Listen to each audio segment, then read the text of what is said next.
guys, welcome back to the Minnesotan Sports Podcast. My name is Connor Philippi, and I apologize. I know, like I said, I'm going to be doing this prediction video from a beautiful outside location in Florida, but it's a little windy today, and I don't have my microphone with me, so you're getting kind of just the natural audio from the camera as it is. So I figured it would be a lot worse if you saw it outside. But if you want to see the view from my balcony, watch my other video that I did film outside, which was my reaction to Carlos Correa's extension with the Twins. So that one's outside, so you can kind of see where I am right now. But I'm in a beautiful place with my wife now because I got married. But I could not just go without doing my predictions for the NFL playoffs, which is starting with the Saturday games and going all the way through Monday. So this is the most exciting season of the year, or the most exciting few weeks of the year for sports fans if you like the NFL as much as I do. So we're just going to be kind of going over every single matchup. You have to let me know in the comments if you agree with me on these, but we're going to kind of break down every single one, and I'll get you my predictions too. I'm going to just be doing the one video breaking down all of them, including the Vikings. So if you're a Vikings fan, it's in this video this time. We're going to start things off with the Seahawks versus the 49ers. This is the game Saturday at 3:30. So we'll just go in order of when they're happening. The season history for this series is 49ers sweeping the series, winning 27-7 in the first game, and then it was a little closer, 21-13 in the second game. This was a series that I thought would be a lot closer a few weeks ago. Or not even a few weeks ago, like the first half of the season when the Seahawks were kind of killing it through and through. Their offense was just almost unstoppable, and their defense was kind of holding their own at least a little bit. Geno Smith has been just as good as he always has all season, but as for the rest of the team, the offensive consistency just wasn't quite there the rest of the season as it went down to the end, and they almost didn't make it in. And the defense just kind of started phoning it in even more. And then on the 49ers side, they got even better. They were able to improve to the second seed thanks to the Vikings getting killed by the Packers. But just through and through, they made some great decisions in the trade deadline. Christian McCaffrey is a just incredibly dangerous asset for them to have now. And Shanahan has this entire offense working so well, to the point where you could put Brock Purdy in, you could put pretty much any quarterback in the league in, and they would still be successful. Obviously, having a quarterback better than Brock Purdy would make them an even bigger threat, and would definitely be the best team in the league if they had a better quarterback. But it's the type of system where Kyle Shanahan has this set up where anyone could be in this system and be successful. But a lot of different factors to get into. The key injuries, the 49ers have a few questionable players on their D-line. The Seahawks also have a couple of D-linemen questionable, as well as a big one, which is Kenneth Walker, their running back, who is questionable too. The key to this main game here is that if the 49ers can get ahead early, I think they have a really good shot. Their running game is so good. They have such an effective way of continuing to get first downs, just churning away. They just command time of possession every single game that they play, and it's just a really key factor for them, which is why Brock Purdy is able to still be successful. My prediction is that the 49ers will win 31-20 and advance to the divisional round. Next, we have the Chargers versus the Jaguars, which I think is the most interesting game. I'm really excited to watch this one because it's one of those games that really could go either way. Both teams have been inconsistent throughout different points of the season. The Jags coming off of their hottest streak of this entire season, so it should be a really good one. The season history, the Jaguars actually killed the Chargers 38-10. This was all the way back in week 3, so it's hard to kind of put an idea of how that it'll be different, because really, unless you played a team the last 5 weeks of the season, it's a completely different situation. A completely different set of guys are either injured or back in. It's a totally different situation, so you can't really judge based on that. Key injuries for this game: Mike Williams, questionable for the Chargers, but for the most part, in terms of the guys that the Chargers have had in the last few weeks, they are pretty healthy. Of course, they did lose a lot of guys to the IR throughout the season, including a big one being Rashawn Slater, their All-Pro lineman. So a lot of injury concerns for the Chargers, but just not any that's new this week. As for the Jaguars, they have Scherf hurt, and then the big one is Trevor Lawrence. He's dealing with that toe injury, but I just cannot imagine Lawrence doesn't play, and no one's even considering the fact that Lawrence might not play this game. The big key to this game will be if the Chargers, first of all, there's a couple of them, but the first one is, can the Chargers play a full 4 quarters of their offense? Because when their offense is on and playing consistently well, they are a force in the league. Justin Herbert is such a good quarterback, but he's got a lot of, offensive weapons out, not a whole lot of guys to throw to right now. And if they can play consistently, they can rack up a lot of points, but sometimes they're off the mark, and they've really had some bad games this year too. So that's going to be a big factor there. And then also how effective the Jags pass rush will be. They've had the most, I'm pretty sure it's the least effective pass rush in the entire league so far this year. They really have not been able to get to the quarterback a whole lot, and that's a major factor with Justin Herbert. If Justin Herbert can prevent being sacked, can prevent being pressured, he's going to be able to find guys open, and I think that's going to be a huge thing for the Jags. If they can just do everything they can to try and get to Justin Herbert, that's going to be a major factor. My prediction will be that the Chargers win. It'll be 28-24 with my prediction. I think it will be fairly close, but I think that Jags pass rush will eventually be the downfall of this Jags team. Going into the next matchup, the Dolphins versus the Bills, this is the one that I think is going to be the easiest to predict here. The season history, the series is tied, but the Dolphins didn't have Tua when they played the game that they won, the Dolphins did have Tua the game that they won against the Bills, which is a completely different story because getting into the injuries here, Tua is hurt, he is out, he still is in that concussion protocol, and I think it's the best bet. Even if the Dolphins pull off some miracle and beat the Bills, I don't think it's a good idea for Tua to play the rest of the season. He has so many, concussion problems, and it's a scary situation for him. As for Teddy Bridgewater, he's also heard he has a finger issue, so it's possible the third string Skylar Thompson will start against the Bills, which will be rough if that ends up happening. And also Waddle, Wilson, Jalen Phillips, all hurt too, questionable. So if even one of those guys can't play, it's going to be huge. They need all hands on deck with this Tua situation. And for the Bills, it's Poyer, Phillips, and McKenzie. They're all questionable too. So we'll see how many of those guys can play. The big key to this game, it's really just how far can Tyreek Hill carry the Dolphins. That's really the main thing.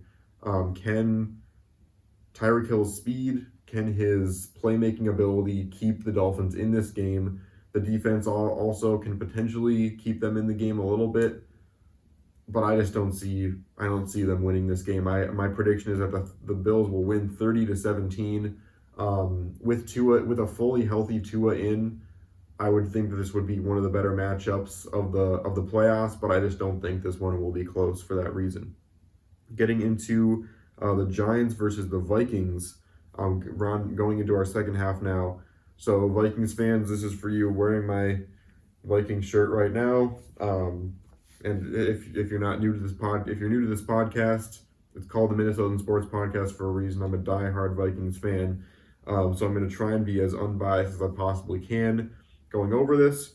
So obviously the season history, all Vikings and Giants fans know this. The Vikings won the game on Christmas Eve just a few weeks ago on a 61-yard field goal by Greg Joseph. Of course, Greg then went and missed another extra point versus the Packers, so it's a very concerning situation for extra points, but also we know that he's been very clutch with field goals so far this season, with game-winning field goals specifically.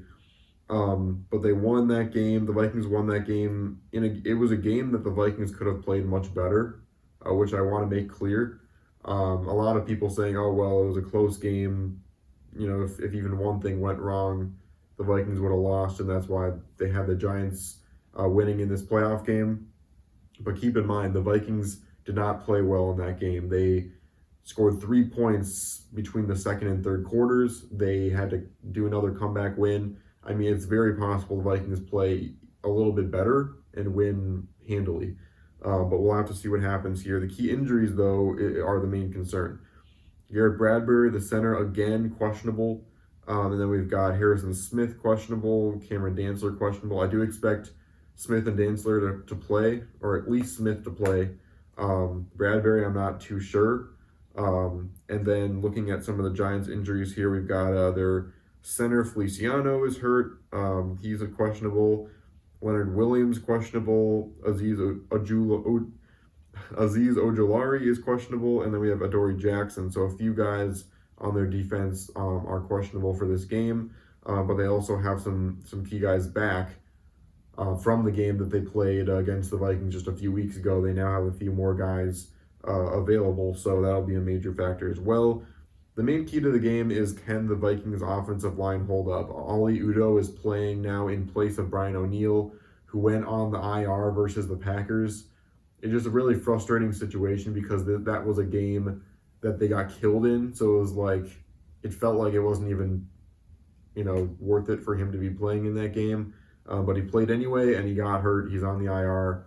So now we have to deal with Oli Udoh being one of our guys on the offensive line, which is concerning because we got Kayvon Thibodeaux. Christian Darrisaw is our main guy, our main, genuinely good offensive lineman in this game. So he's going to have to really carry his weight, and the offensive line is just going to have to fight for their lives, and Kirk Cousins is going to have to try and find some quick receptions. So that's going to be a key factor. My prediction is the Vikings win 28-27. I had to pick the closest possible outcome I possibly could because that's just the way the Vikings play.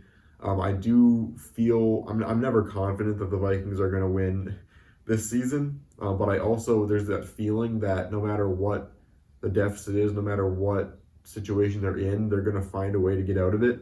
And against this Giants team, I feel about as confident as I can going into the wild card round. Ravens versus Bengals, Sunday night football for the wild card round. The season history is split, but of course the Ravens win versus the Bengals was with Lamar Jackson playing. Obviously the key injuries for this one are a doozy. Lamar Jackson is questionable. Tyler Huntley might not even be able to play if Jackson can't go. Marlon Humphrey is also questionable for the Ravens, but that quarterback injury, bevy of injuries, is the main factor. T. Higgins also questionable for the Bengals. Really, it's a huge factor with my prediction as to whether or not Lamar Jackson plays. The key to the game will be whether or not the Bengals offensive line can hold up here because the Bengals have had injuries. The Bengals offensive line has not been good in the entire time that Joe Burrow has been their starting quarterback, so that'll be a major factor, as it always is. But we'll have to see as well whether or not any of these Ravens quarterbacks can play. My prediction is 27-17 Bengals. I would have the Bengals winning even if Lamar Jackson were to play. But I think it'll be a lot less close if the Bengals are going up against the second or even third string quarterback for the Ravens, because we saw just last week how handily the Bengals took care of that Ravens team without him. So I'll have to see what happens, but that's my prediction there. And then we have Cowboys versus Buccaneers. Season history: the Bucs won 19-3 in the opening game of the season. Again, like I said, unless it's the second half of the season that you played them, it doesn't really matter. So obviously some things to take away from that game, but a lot of different stuff has happened since then. The Cowboys kind of found their offensive mojo. Key injuries here, Vander Esch and Bland are questionable for the Cowboys. And then we have Evans, Vita Vea, Smith and Hainsey on the offensive line for the Bucs. Those two guys, they're questionable too. So some injury concerns for the Bucs. I expect Evans to play, but it's going to be concerning if he doesn't. The key to the game At this point with the Cowboys in the playoffs, my main key to the game is literally just which Cowboys team is going to show up here. We've seen the Cowboys lose games they easily should have won. We've seen them just make a huge statement against a good team.